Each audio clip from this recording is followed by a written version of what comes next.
Olá, olá, meus amigos, sejam todos bem-vindos a esse podcast especial dentro do canal Meu Médico Especialista, esse canal que é destinado somente a médicos que são especialistas. E hoje eu estou muito feliz porque eu consegui entrar na agenda do Dr. Kaiser, ele que é uma das maiores referências mundiais. Isso não é uma conversa, uma realidade. O doutor tem andado aí pelo mundo afora, né? Um médico conceituado, respeitado dentro da área dele de atuação. E ele conseguiu vir aqui para a gente falar um pouco da carreira dele, bater papo aqui, conversar um pouco das atualizações. Né, doutor? São anos e anos de estudo, dedicação, sempre em prol aí do paciente, trazendo o que há de melhor, né? E é assim que se torna uma referência. Obrigado por você ter aceitado o nosso convite, doutor. Imagina, eu que agradeço estar aqui com você. É um prazer estar de novo aqui, para a gente poder estar batendo um papo, falando um pouquinho sobre uma coisa que eu gosto de fazer. Exatamente. Exatamente, né, doutor? Você sabe uma coisa que me marcou muito um dia que eu tive lá no seu consultório, a gente gravando alguns vídeos lá, e você falou do lema do seu pai, né? Que o possível a gente... O difícil... como é que é? Fala aí, doutor. O difícil a gente faz agora. O impossível demora um pouquinho, mas a gente faz. Mas faz também. E é o que o paciente precisa. O paciente, quando sente isso no médico, ele se realiza, né? Ele vê que o médico está com ele e que, de repente, pode ser até alguma coisa um pouco mais difícil, mas ele sabe que o médico vai buscar alguma coisa para ajudá-lo ali, né? Seja em solução ou dar mais tempo de vida, qualidade de vida, ou seja, é fundamental, né? Pessoal, bom, para vocês entenderem, aqui nós só trazemos médicos especialistas e no caso do Dr. Kaiser, ele é um super especialista. Eu quero só falar um pouquinho do currículo dele, tá bom? Então, hoje ele é doutor, então tem doutorado em Ciências da Saúde pela Faculdade de Medicina de São José do Rio Preto, que é a FAMERP, né? Fez graduação pela Universidade Federal do Triângulo Mineiro, coordenador do Programa de Treinamento de Cirurgia Geral da Beneficência Portuguesa, certo? Doutor, se tiver alguma coisa aqui que eu tô falando, você me fala aí também, tá? Fica à vontade aqui que nós estamos ao vivo aqui, né? Membro do Corpo Clínico da Sociedade Portuguesa, Beneficência Portuguesa aqui, membro da Sociedade Paulista de Videocirurgia, chefe da especialidade de cirurgia geral da Associação Portuguesa da Beneficência, né? Onde você tem a residência, né? Onde você cuida de todos os residentes que vêm para aprender cirurgia geral aqui em São José do Rio Preto. Coordenador do Comitê de Ética e Pesquisa também da Associação Portuguesa de Beneficência, diretor científico da Associação Portuguesa de Beneficência, a famosa BENE, né? Coordenador também da COREME, da Associação Portuguesa de Beneficência, presidente do Instituto Roberto Luiz Kaiser de Ensino, que é ali onde fica a Kaiser Clínica, né? Hospital Dia, diretor médico do Hospital Dia, da Kaiser Hospital Dia, experiência ampla na área de medicina com ênfase em cirurgia de gastroenterologia, atuando principalmente nas doenças de Crohn, doenças inflamatórias intestinais, coloproctologia, cirurgia bariátrica, gastroenterologia, videolaparoscopia e cirurgia robótica. Então, é isso aí, Renato. Na realidade, assim, eu não sou mais do Comitê de Ética e Pesquisa da Beneficência Portuguesa. Tirando isso aqui que tá fora. Tá. Mas o restante tá tudo, né? Eu agora estou na diretoria da Beneficência Portuguesa. Tá, diretoria como contexto geral, diretor geral, né? Não estou mais no Comitê de Ética e Pesquisa. Inclusive nessa tem outro pessoal que está lá coordenando o Comitê de Ética e Pesquisa. E em relação ao Instituto Roca também, eu fiquei muito feliz de passar a presidência para minha mãe. Dona Sueli Kaiser hoje é a presidente do Instituto Roca. Top, ainda bem. Dona Sueli tá lá, mas tá em boas mãos também, né, doutor? A gente é rotativo, então agora é a vez dela. Passei a bola para ela. E importante também o doutor falar dessa questão da diretoria da BNE, porque a gente percebe uma super retomada, né, da BNE, que sempre foi uma das maiores referências, né, aqui na nossa cidade, mas está numa evolução muito grande, trazendo o que há de mais moderno em equipamento e cirurgia, cuidando de tudo, aquela questão também da internação. São várias coisas que vocês lá dentro da diretoria estão trazendo aqui para São José do Rio Preto, né? Isso é uma coisa que está acontecendo agora, né? Hoje a Beneficência está bem focada em atualização, está bem focada em inovação, e a Beneficência também está investindo em equipamentos. Né? Vários equipamentos novos de última geração aí que precisavam ser atualizados, eles estão sendo atualizados e está chegando ainda, tá? Tem mais coisa para chegar aí que a gente não pode estar falando aqui. Tem muita novidade. Já está em negociação. Inclusive aquela nova área ali que está bem perto ali em frente ao McDonald's, né? Aqui também que está feito um prédio ali maravilhoso da Beneficência também. Ali, formidável, hein, doutor, esse investimento, hein? A Beneficência está focada em realmente trazer para São José do Rio Preto o que os pacientes de São José do Rio Preto merecem e estava precisando. E estava precisando, né, doutor? Vai ser uma outra unidade, uma segunda unidade. Top, hein? Está sendo construída ali Ali é a JK, né? Ali na JK, exatamente. Na JK. Começo da JK. E é muito interessante porque a Beneficência é um dos hospitais mais tradicionais da nossa cidade e ele atende uma região importante também, né, doutor, aqui, né? Nós não atendemos só Rio Preto, né? Hoje o nosso raio de ação aqui... o doutor tem o privilégio de atender pacientes do país inteiro e até gente de fora, né? Mas Rio Preto tem uma micro-região muito forte aqui que o hospital vai poder atender, né? Sim, a maioria dos nossos pacientes são de fora de São José do Rio Preto. Muito Mato Grosso do Sul, sul de Minas também. Goiás. Sul de Goiás, ali que chega aqui também, São José do Rio Preto. Um pouquinho do Paraná aqui, que bate às vezes aqui. A gente normalmente temos alguns tratamentos que são um pouco especializados, Sim, diferenciados e que a gente pega pacientes de todas as regiões do Brasil, né? Tem paciente de vários lugares do Brasil inteiro. Doutor, fora também. Para a gente começar a falar um pouquinho da tua carreira, lógico que você tem um pai que é médico, né? Que foi médico, né? E foi isso que te despertou para você ser médico? Seu pai foi a grande inspiração? Como é que a medicina surgiu na sua vida? Isso foi grande parte? Foi um grande caminho para você lá atrás, naquela época de vestibular, tomar essa decisão? Como é que foi isso aí? Então, minha decisão foi que eu gostava da área médica, foi antes mesmo do vestibular. Eu estava na 5ª série. Que legal. Eu lembro ainda a professora Sureia, que dava aula de ciências, pediu para que a gente procurasse um açougue, pegasse um coração de boi, para a gente poder abrir e ver como é que era por dentro, né? Eu fiquei todo empolgado. Eu falei, como é que eu vou abrir? Pai, preciso de um bisturi para abrir esse negócio. Olha que legal. E eu tinha, naquela época, eu não lembro nem a idade, 5ª série. Uns 10 anos, né? Menos que 10, né? Eu acho que mais ou menos, uns 9, 10 anos. Por aí. E aí meu pai me deu. Ele falou, cuidado, muito cuidado, porque realmente o bisturi é uma coisa muito perigosa. Precisa levar numa escola. Acho que ele era louco naquela época. Né? Hoje se meu filho me pedisse, talvez eu não desse. Hoje impossível, né, doutor? Eu acho que não. Mas na época ele me deu e aí eu abri aquele coração, foi um sucesso. Eu falei, nossa, que delícia isso aqui. Aí eu comecei a gostar muito dessa área médica. E óbvio que eu não sabia ainda qual era a especialidade que eu ia seguir, né? Mas a área médica eu já sabia. E depois, chegou no 3º colegial, a escola deu um teste vocacional e veio 100% medicina. Então, já sabia que era... O diagnóstico já estava fechado, já. E não foi tendencioso, não. Porque eu respondi exatamente para poder entender um pouco melhor. Porque minha mãe achava que eu fosse fazer engenharia. Eu gostava sempre de ficar abrindo as coisas, os aparelhos eletrônicos. Eu gostava de ficar fuçando e mexendo lá por dentro.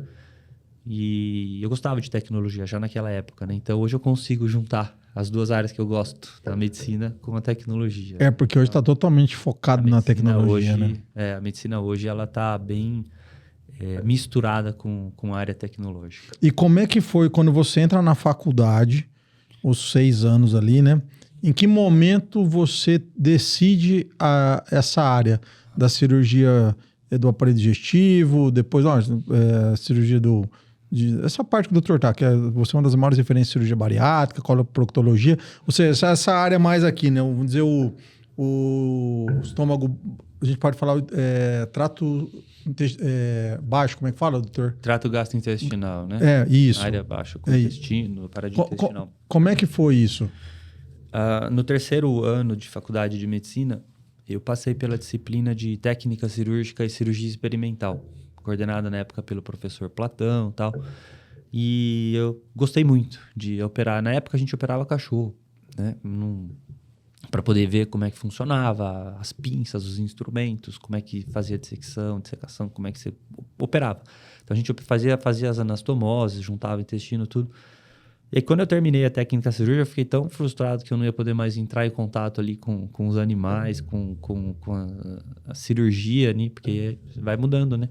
Que tinha outras coisas para aprender, né? E aí tinha uma vaga de monitor remunerado, eu prestei essa prova, passei. Aí eu passei a ser monitor, então eu voltei na técnica cirúrgica como monitor. E assim eu fui monitor no 4º, no 5º e no 6º ano. Ou seja, ficou dentro da área. Eu tinha um salário por ser monitor, tudo na época a faculdade bancava um salário, era monitor remunerado. Então eu tinha um salário pago pela faculdade para poder ensinar os outros alunos dentro da área da técnica cirúrgica e cirurgia experimental. E assim eu fiquei 4 anos dentro daquela salinha, fazendo cirurgias em animais, experiências, enfim. E ali você tomou a decisão. E a parte gástrica, quando foi? Primeiro eu quis cirurgia geral. Eu gostava da área cirúrgica, falei, vou fazer geral, depois eu vou passar por várias especialidades e vamos ver qual que é aquela que eu me identifico mais. Até porque essa é a porta de entrada na cirurgia, né? Tem que fazer a geral. Importante as pessoas saberem. Então, até aqui, pessoal, doutor, comentar uma coisa, nós colocamos 2 RQs do doutor, RQs que é o Registro de Qualificação de Especialista, tá? Mas o doutor, ele fez a residência de cirurgia geral e tem uma que a gente não colocou aqui, que é de gastroenterologia também, né? Uhum. E ainda deve ter uma outra que você também não registrou, que é de cirurgia bariátrica. Vídeo laparoscópico. Que não deve estar registrado, mas tá... Só pode registrar 2. Só pode... Tem um limite. Que a gente só colocou 2 aqui, tá bom? Então, só para vocês saberem que os títulos do doutor tem, né? Então, a base até então para fazer qualquer coisa na cirurgia era a cirurgia geral. É isso, né? A gente tinha que fazer... Na época eram 2 anos de cirurgia geral, hoje são 3. Uhum. E assim eu fiz os 2 anos de cirurgia geral aqui no hospital de base. E nesse meio tempo eu entrava muita em cirurgia com meu pai. E no meu tempo livre, eu acabava entrando muito na área de coloproctologia. Que era a área do seu pai. Que era a área do meu pai, E aí ele começou me ajudar em relação às atualidades, o que tinha de novo.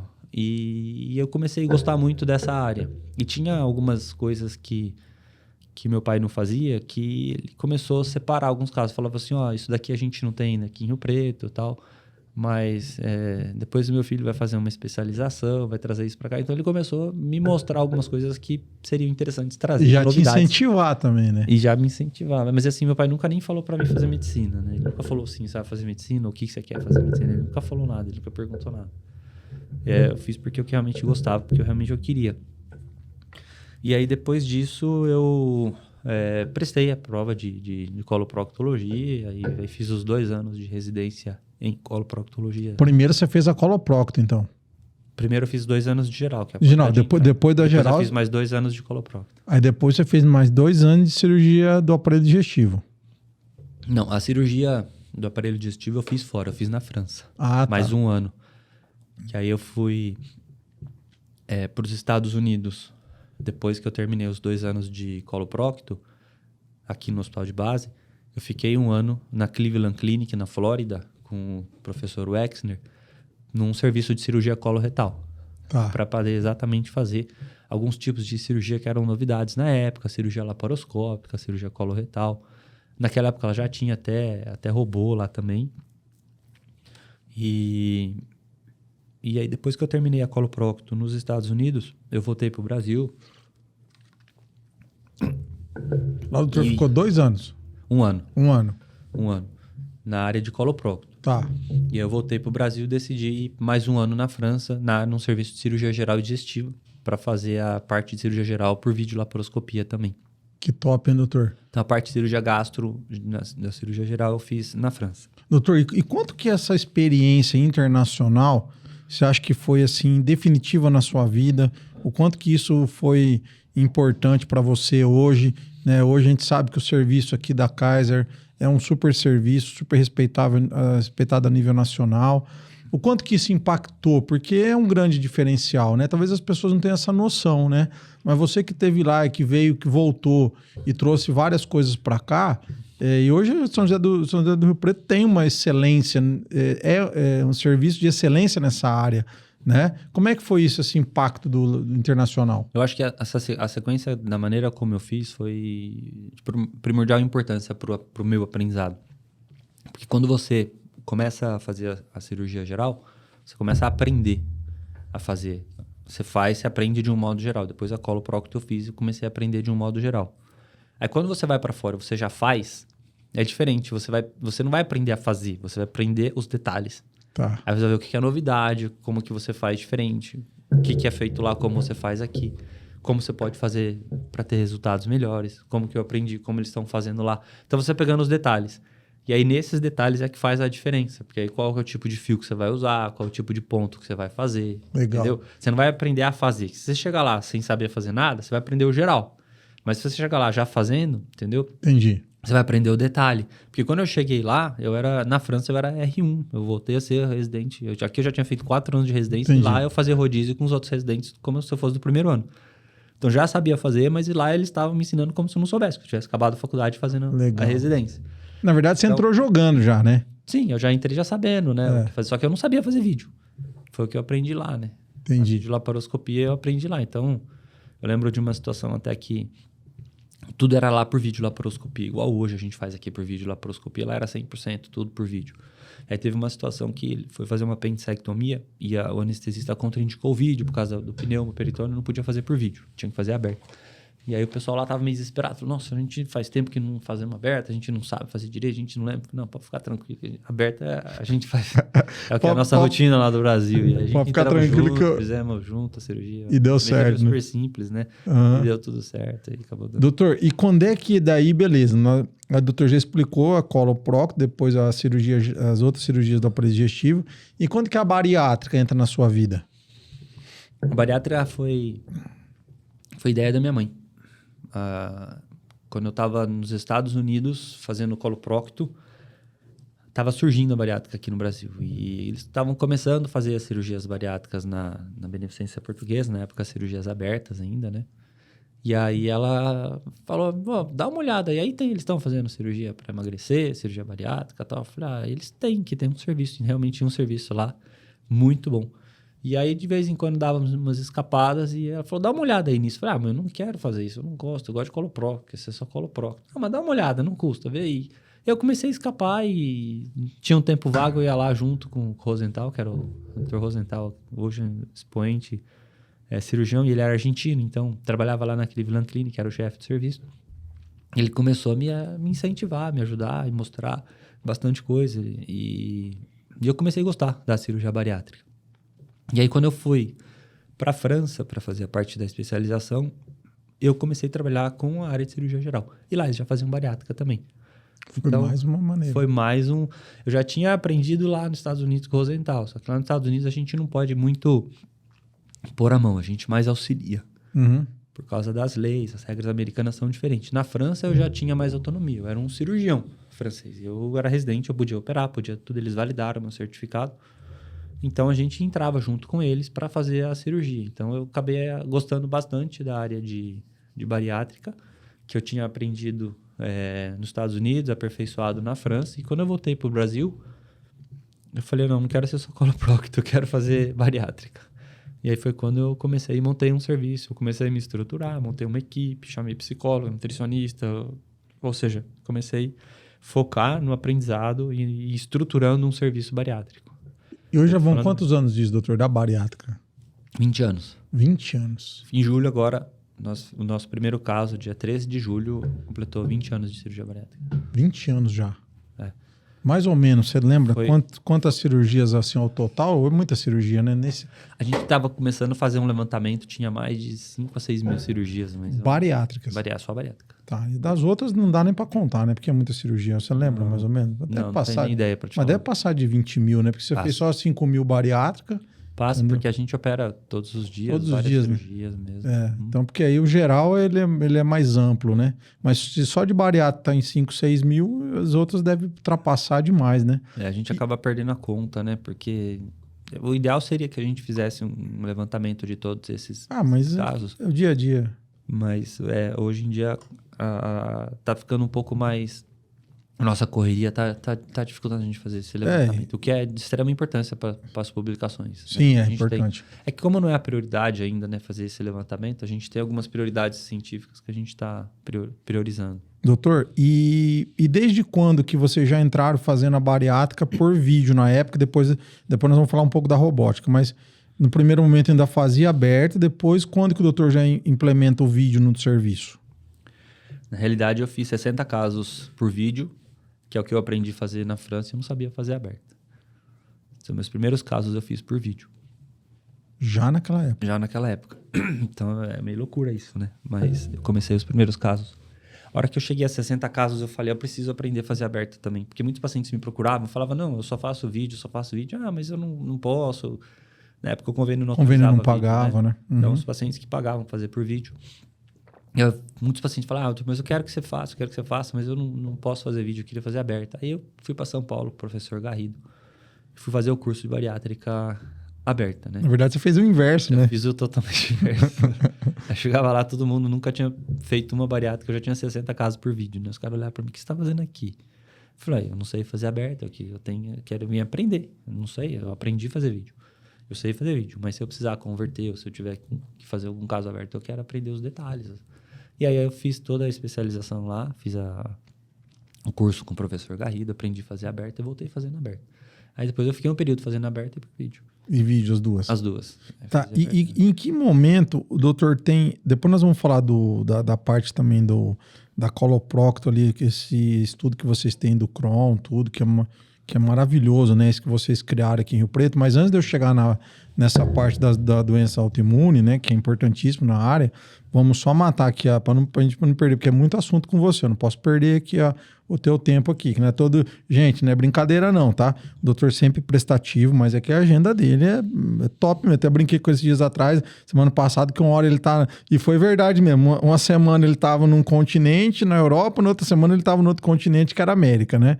Então, mas graças a Deus, né? Isso é bom sinal. Quando foi que você teve, tipo assim, a sacada também de já entrar com a robótica? Porque são as evoluções que vão vindo, né? E tem um time, né, doutor? Se perde o time, fica para trás, né? Mas você é um cara que você não gosta de perder time nas inovações. Quando é que teve esse time e você falou, opa, é agora? Pra gente já entrar com a robótica, na bariátrica. Foi próximo de quando a Beneficência comprou o robô. A Beneficência... Porque é o seguinte, você só pode entrar e fazer treinamento em robótica se você tiver o robô. Que não adianta você treinar e depois... Você esquece, você perde o treinamento. Então, você só conseguia, na época, né? Hoje já não. Mas na época, você só conseguia fazer a certificação em robótica se o hospital que você operasse tivesse robô. Então, a partir do momento que a Beneficência comprou o robô, nós começamos a fazer a especialização. Lá da clínica, o Mário, que eu falei, Mário, vai nessa parte de robótica agora primeiro. Então, o Mário começou fazendo os nossos primeiros casos, ele começou, e depois eu fiz a minha certificação e a gente hoje opera junto. Né?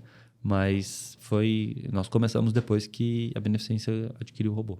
Doutor, você consegue fazer um paralelo assim dos principais diferenciais da aberta, no caso da bariátrica, vídeo e robótica, para a gente, só para as pessoas terem uma noção? Acho que a aberta hoje é muito difícil, né? Mas entre a cirurgia por vídeo e a bariátrica, e os principais, que ainda continua sendo feita muito por vídeo ainda, é uma cirurgia segura demais, né? Mas tem só para as pessoas entenderem as duas, a diferença aí. Então, vamos lá.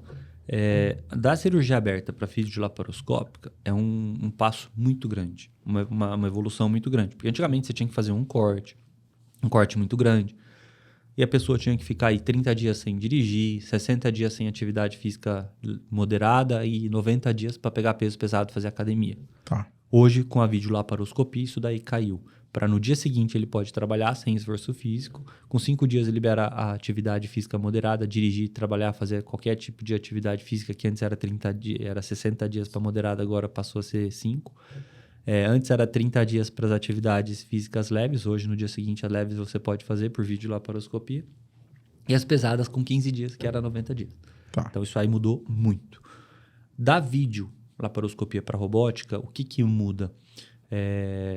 As recuperações são basicamente as mesmas. O que muda é pro cirurgião, os detalhes dos movimentos. A robótica a gente consegue trabalhar com 3 mãos, né?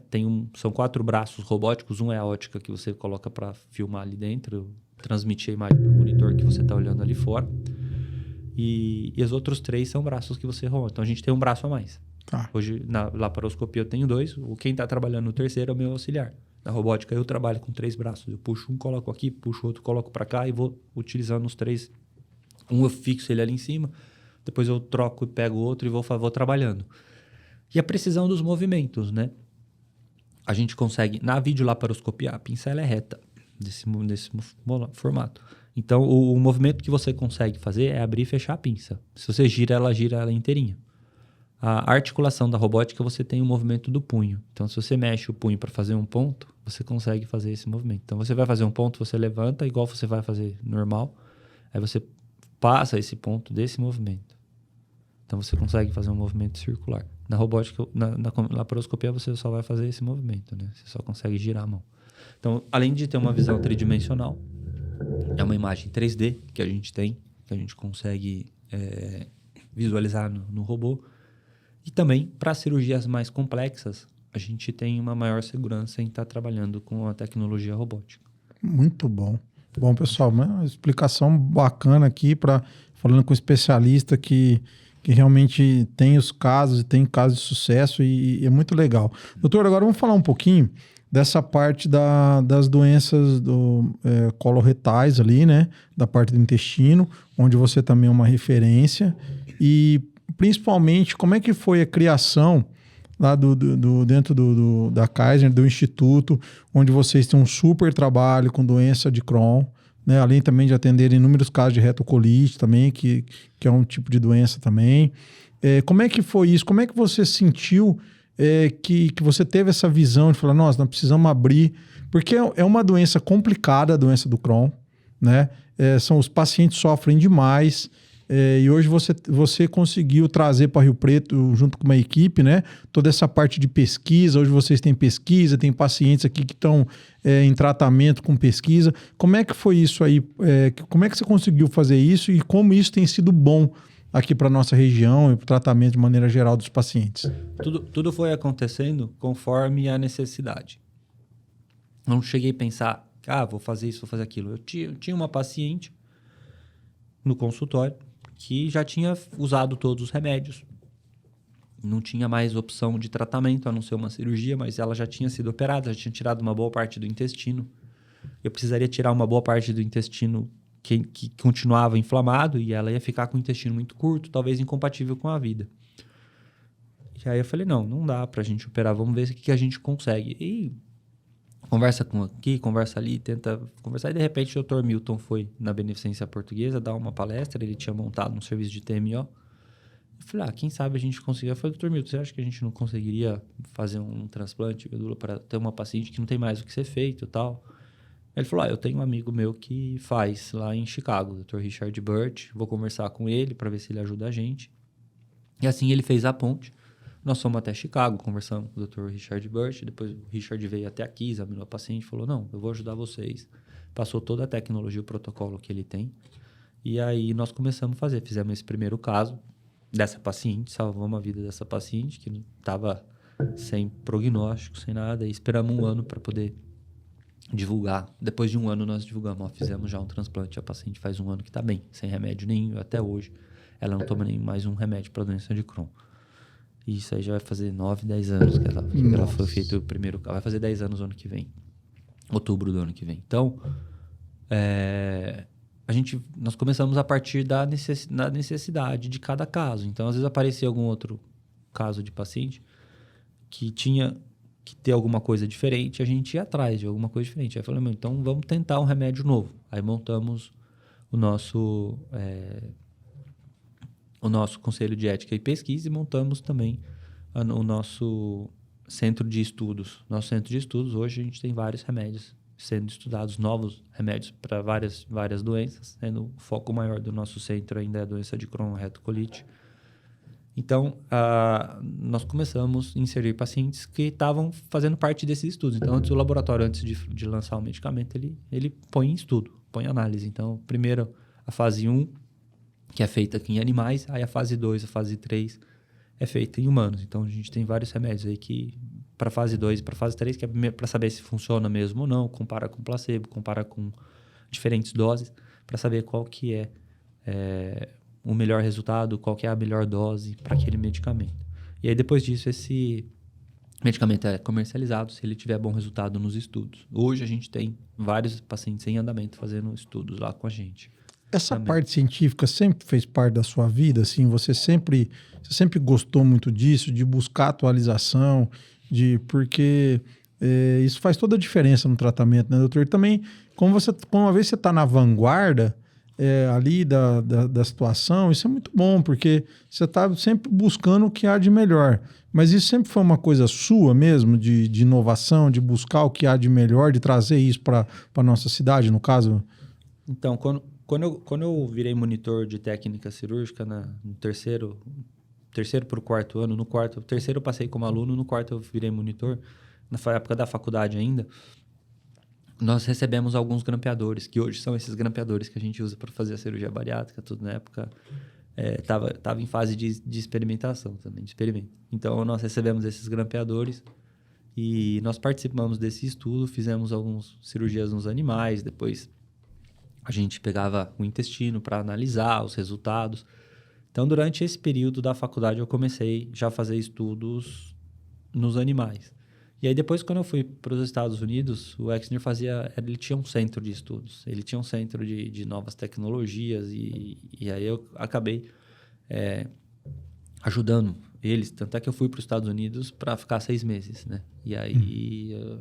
Um ano para mim era muito. Meu pai, eu lembro que não dava condição de eu poder ficar um ano lá. Eu tinha dinheiro para ficar 6 meses. E aí depois eu comecei a entrar nesses estudos e aí eu comecei a receber para participar desses estudos e comecei a ter meu dinheiro. Aí eu consegui me manter, eu consegui ficar mais 6 meses. Eu estendi o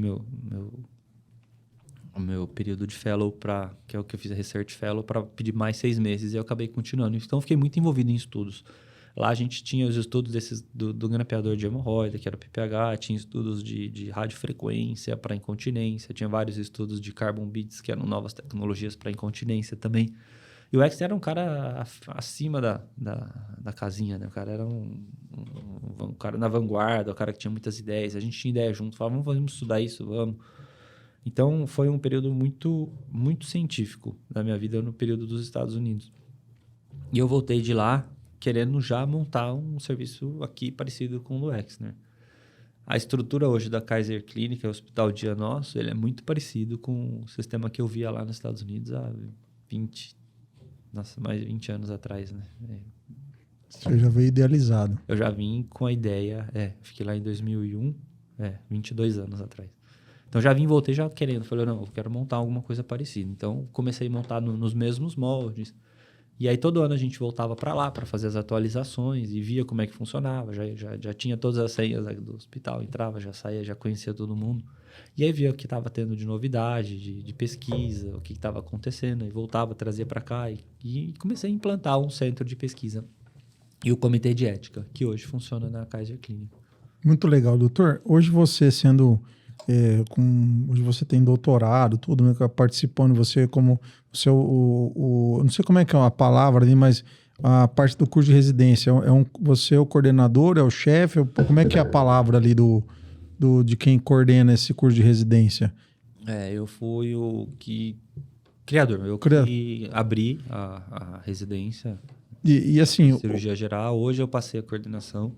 O pessoal do nosso time lá, quer ficar muita coisa. Então mas é o doutor... Mas, a gente tem que botar o pessoal do nosso time também para ir junto, né? Eles vão todo mundo junto.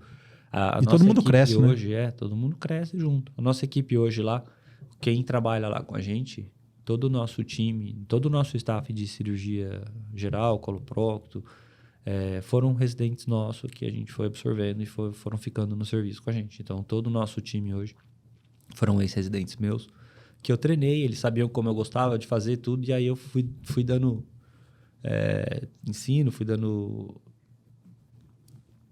A base, né? Ali Só uma base, incentivo, para que eles buscassem, se especializassem mais ainda naquilo. Hoje, eles fazem melhor do que eu fazia na época. Eles já se especializaram, foram atrás. Hoje tem um time top lá, né, doutor? Então, cada um dentro da sua área, hoje eles estão indo muito bem, a equipe toda está indo muito bem. Todo mundo foi atrás, todo mundo fazendo mestrado, doutorado também. correndo atrás dessa área científica, participando de atualizações, sempre indo para cada hora um para um lado, né? Viajando, né? Isso, cada hora tá... Às vezes o lugar que a gente menos se encontra lá dentro da clínica. Mas eu vi que vocês foram, acho que pro Peru, né? Que vocês conseguiram reunir todo mundo, não foi? Foi Equador. Equador, isso. Eu vi que tava lá uma boa parte do time lá, né? E tu foi buscar alguma coisa nova lá que estamos vendo aí para trazer para muito bom. Você sabe que eu tô te falando isso? Porque assim, ó, com muitos médicos se formando, poucas vagas de residência, eu queria que você falasse para quem tá se formando a importância de buscar uma especialização, de ter especialidade, porque eu acho que é isso que faz a grande diferença, né? De ter um serviço de qualidade com especialistas, que é o caso de vocês lá, o doutor também, de comentar o quanto isso fez a diferença na sua vida. Porque as pessoas muitas vezes estão terminando ali os 6 anos e falam, nossa, é mais uma jornada pela frente. É uma longa jornada pela frente, né? Eu sempre penso naquela frase do meu pai, né? Que eu acho que a gente tem que se especializar e fazer sempre o melhor em prol do paciente. Então, o que é fácil, todo mundo faz. A gente tem que ir atrás daquilo que é um desafio. Então, eu falo para os meus residentes, vocês têm que ir atrás, vocês têm que se focar, vocês têm que se especializar e fazer coisa nova, fazer o que é diferente, que é o que a gente vai atrás e faz.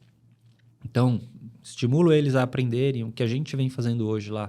É tudo coisa nova, é tudo coisa de vanguarda, coisas que a gente buscou fora e que eles estão tendo a oportunidade de estar conhecendo e aprendendo ali junto com a gente. Então, eu sempre incentivo eles, falo, isso aqui, presta atenção, aprende a fazer, porque isso aqui é uma coisa diferente, diferenciada, e que se você sair para o mercado de trabalho fazendo o que todo mundo faz, ninguém vai te procurar, porque você já tem médicos já há 20 anos que fazem aquilo ali e você está começando agora, fazendo o que todo mundo faz, então você tem que fazer alguma coisa que é diferente, alguma coisa que traga mais benefício do que está todo mundo fazendo, né? Que seja bom para o paciente, que ele tenha a oportunidade de estar se tratando com uma recuperação mais rápida ou com alguma vantagem em relação ao pós-operatório, menor dor, enfim, sempre alguma coisa que traga benefícios em prol do paciente. Sabe uma coisa que a gente esqueceu de falar? Daquela última tecnologia que você tem usado no tratamento do cisto pilonidal. Né? É importante você falar quando é que você trouxe essa novidade, que é o EPCIT, que revolucionou também o tratamento da doença do cisto pilonidal, que parece que é uma coisa simples. Gente, eu vi o doutor operando. É uma coisa simples, mas que quando a pessoa tem, impacta na qualidade de vida do paciente de uma forma assim bruta, porque tira a qualidade de vida do paciente, né, doutor? O índice de recidiva, quando ele não é trabalhado, quando ele não é feito de maneira ali não vou nem dizer maneira correta, mas assim, com as tecnologias que existem, o índice de recidiva é grande, né? Fala um pouco dessa técnica que você trouxe do cisto pilonidal, porque é uma doença, uma coisa que até acomete muitas pessoas, os jovens, né? É uma faixa etária aí que eu fui estudar, foi muito legal, né? Não tem muita gente acima dos 40 anos que tem, até ali os 35, né? Média de 40, o público jovem. Mas é uma coisa que é nada mais que um pelo que inflama, mas que complica demais quando isso acontece.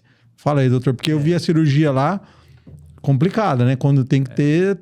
Na realidade, o cisto pilonidal, ele é um cisto que a gente não sabe ainda a origem. Acredita-se que seja um pelo que não conseguiu se exteriorizar, por isso o nome pilonidal de pilos, né? Pelo. E aí... Ou a teoria de trauma também. Você pode ter pequenas pancadas ali naquela região, pequenos microtraumas. E antigamente se chamava até doença do jipe, né? Porque acometia os soldados da guerra, que ficavam recebendo pancadas, aquele jipe duro. Então, quando aparece o cisto, o tratamento é cirúrgico. E a cirurgia hoje em dia, normal, a tradicional, é aquela cirurgia que você faz um corte, fica aquele buraco ali aberto, você tem que ficar fazendo curativo todos os dias, uma recuperação prolongada. E aí a videolaparoscopia veio como um grande benefício para tratamento desse cisto pilonidal, né? A cirurgia por videolaparoscopia, você entra em um furinho de 0,5 centímetro e você consegue fazer toda a limpeza ali de dentro do cisto. E no dia seguinte o cara tá dirigindo, trabalhando, voltando à vida normal. Uma cirurgia que não precisa nem ficar muito fazendo curativo. A gente só fica trocando os curativos do lado de fora, não precisa ficar colocando nada lá dentro. Antigamente, quando a gente operava, era residente, ficar enchendo até de açúcar, né? Você ficava enchia de açúcar ali dentro para poder cicatrizar. E tem época que demorava até 6 meses para fechar aquele cisto, todos os dias fazendo curativo. Então veio como uma revolução. Quem trouxe a técnica para o Brasil foi de Salvador, o Ramon, colega nosso, que ele inclusive fez os primeiros casos comigo aqui também. Juntos, nós fizemos juntos, e hoje a gente está fazendo um estudo junto aí do tratamento para esse tipo de doença. E é uma das coisas que eu gosto, que é a videolaparoscopia. Você entra com uma câmera lá dentro e faz tudo por um furinho, né? Fica no final da cirurgia, você olha lá, fica aquele furinho só ali por fora. E quem olha por fora só vê um furinho. E você tampa ele, no dia seguinte a pessoa pode trabalhar. Não é uma cirurgia que costuma doer, não é uma cirurgia que tem um pós-operatório mais complicado. E a grande vantagem, assim, não existe nenhum estudo duplo cego randomizado mostrando a superioridade da técnica IPSIT com a cirurgia convencional, mas na prática a gente observa que, assim, é muito pouca a chance do cisto voltar, sendo que na cirurgia convencional na literatura em torno até uns 50%, metade dos cistos acabam voltando. Na técnica de IPSIT a gente opera bastante. Dá para contar nos dedos os cistos que voltaram, a gente tiver que reoperar. Não, tem gente vindo do Brasil inteiro, né, doutor, para operar aqui, né? Porque a técnica é muito legal e o nome do doutor cada vez vai mais longe, né? Por conta de realmente ser uma referência. E eu acompanho uma cirurgia dessa, gente, é realmente... E parece uma coisa tão pequena, mas ela quem tem fica muito incomodado, né? É uma coisa chata, né, doutor? Porque ele fica bem em cima ali do ânus, ali pra cima, um pouquinho do ossinho ali da... Como é que chama aquele osso, doutor? Do cóccix ali, do cóccix, Então ali incomoda, que nem se eu tivesse com esse trem já tava incomodado, que a pessoa não consegue. Fica, né? Não tem posição para sentar, aquilo ali fica incomodando, mas o que incomoda bastante também é a saída de secreção. Fica saindo aquele conteúdo purulento, às vezes um líquido serosidade, um líquido amarelado, fica sujando a roupa, de repente inflama e não consegue sentar de dor, aí rompe, vaza aquele monte de líquido, suja tudo, roupa. Então, é uma característica que ele tem recidivante, né? Ele inflama, vaza, depois fica um período sem vazar, depois inflama de novo, vaza. Essa é a característica do cisto. E a pessoa fica incomodada com aquilo ali também, de sentar e ficar doendo, né? Doutor, geralmente quem vem aqui, já tô quanto tempo já deu? Vou liberar o doutor, já quando deu uns... peguei, consegui. Agora eu vou terminar aqui, porque ele precisa sair, que ele tem reunião hoje ainda. Quem vem aqui, geralmente faz uma pergunta interessante. Você, quando veio aqui, a gente até falou da experiência da experiência de vida com seu pai, que ele te deixou, né? E você tem 3 filhos, né? Como é que é o nome das crianças, doutor? A mais velha, a Flávia. A Flávia. E os gêmeos, o Roberto e a Juliana. Roberto e a Juliana. Então tá. Pensa que daqui 10 anos eles vão assistir esse vídeo. O YouTube e tal. Da mesma forma que eu até guardei, porque eu lembro muito bem que me marcou aquele negócio que teu pai te ensinou e você repetiu, quer dizer, entrou para você, né? O que você quer deixar gravado para Flávia, para o Roberto, para Juliana.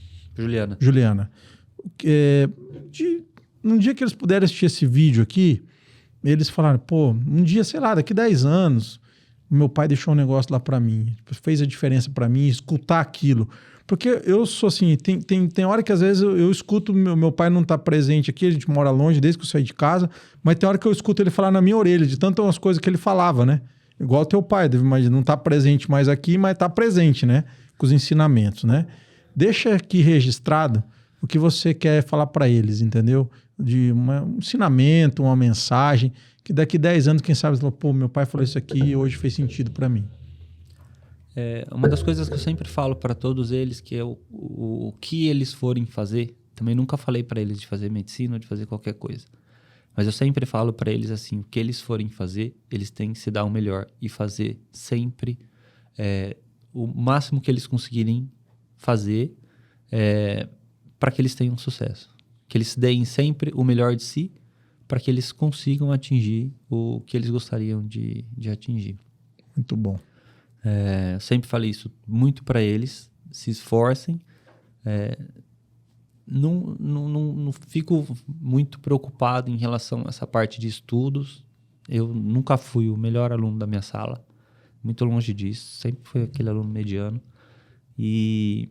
Mas eu via nas oportunidades, sempre que eu tinha um caso difícil ou alguma coisa, eu via aquilo como uma oportunidade de ajudar alguma pessoa. Então, se eles tiverem as oportunidades, que a gente fala que às vezes a oportunidade passa uma vez só na vida, né? A gente não tem a segunda chance. E com certeza, se às vezes eu não estivesse naquele dia, num lugar, eu não teria conseguido alguma coisa. Então, prestem atenção em tudo, não deixem as oportunidades passarem. Se agarrar a oportunidade, dê de si para que tenha um sucesso na vida. Muito legal. Eu acho muito legal esse negócio de oportunidade, pessoal. Obrigado, doutor, ter vindo aqui. E você sabe que eu consegui esse podcast com o doutor numa oportunidade. A gente se encontrou num evento, porque a agenda dele é muito lotada, e eu não perdi a oportunidade de convidar ele para estar aqui comigo, né, doutor? E aí, lógico, o doutor falou, não, Renato, vamos achar uma agenda, vamos ligar lá para a Rose, e obrigado também a Rose, toda a equipe lá, que prontamente sempre me atendem, porque eu não poderia deixar de levar a informação de um médico tão importante, um médico que está aqui sempre buscando, e não é importante porque ele é vaidoso, é importante porque ele busca condição de fazer o melhor pelo paciente. Por isso que ele está em vários lugares, são vários... as pessoas muitas vezes acham, doutor, que está passeando, né? E lógico, é legal conhecer lugares novos, mas está ali estudando, está vendo que está trazendo de novo aulas interessantes, né? Sempre na busca do melhor, né, para o paciente, né? É isso aí que são essas viagens, quando não é uma viagem de férias, né? Essas viagens de congresso, né? Não, a maioria das vezes não é de férias. E muitas vezes está dando aula mas também. Às vezes consegue conciliar e ter uns 2 dias ali para poder também dar uma descansada. Que faz parte também, né? Refletir e amadurecer aquilo que se aprendeu e transformar aquilo em oportunidade. Como eu posso utilizar isso quando eu voltar para o Brasil. E é legal também, doutor, que fora do país a gente vê muitas coisas, né? E como trazer isso para o Brasil. A gente às vezes... A gente não tem muito recurso para poder desenvolver as novas tecnologias aqui. Hoje a gente corre atrás disso. Mas a gente vai lá ver o que eles desenvolveram, o que eles utilizaram de recurso e traz para casa ideias. Muito bom, pessoal. Que honra, que alegria. Um prazer muito grande falar com o Dr. Kaiser Júnior. Ele que é filho do Dr. Roberto Kaiser, né? Com a dona Sueli Kaiser. E a dona Sueli também, que é uma expoente aqui na cidade. Assim, uma família muito atuante aqui em prol da nossa cidade. Obrigado, doutor, você ter aceitado o nosso convite, a gente poder levar esse conteúdo para a população através do nosso podcast hoje dentro do canal Meu Médico Especialista. Está joia. Eu que agradeço a oportunidade de estar aqui mais uma vez, Renato. E foi muito bom. Nosso papo aí foi muito gostoso e 40 minutos parece que foi 10 minutos. É isso aí, né? E foi bom relembrar, né, doutor? Porque vai voltando à memória, né? Porque às vezes no dia a dia a gente não consegue, né? Então agora aqui, pelo menos você conseguiu trazer bastante coisa aí. Foi muito bom. Um excelente bate-papo mesmo. Obrigado, viu? Obrigado a confiança. E é isso aí, meus amigos. Vocês podem curtir esse vídeo, vocês podem compartilhar, se vocês gostaram, compartilhem, tá? Sigam, se inscrevam no nosso canal e nós sempre estamos trazendo aqui conteúdo de alto nível dado por médicos especialistas, legal? Obrigado, valeu, até a próxima.